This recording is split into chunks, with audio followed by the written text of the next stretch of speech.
La fraude au conseiller, et d'ailleurs, il faut faire de la pédagogie par rapport à ça.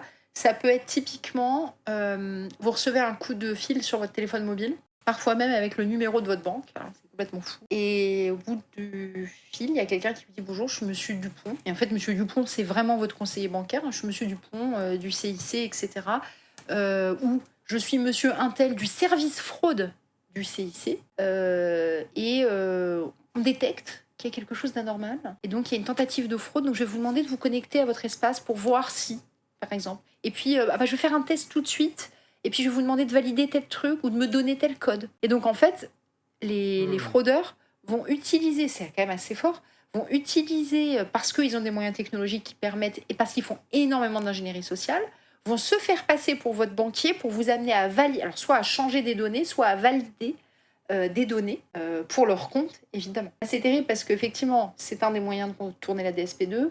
La plupart des outils qui existent ne vont pas fonctionner parce que ça se passe bien sur l'ordinateur de la personne.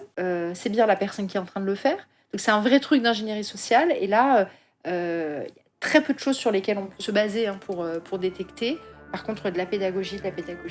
Oui, il faut sensibiliser la population. Sensibiliser. Moi, vous savez, ça fait toujours rire mon banquier, mais quand mon banquier m'appelle, je le rappelle. Attends, je te rappelle. Non, mais c'est ça, mais en plus, à chaque fois, ça le fait rire. Il se dit, mais elle est complètement folle, ça. Je dis, non, mais je vais vous rappeler.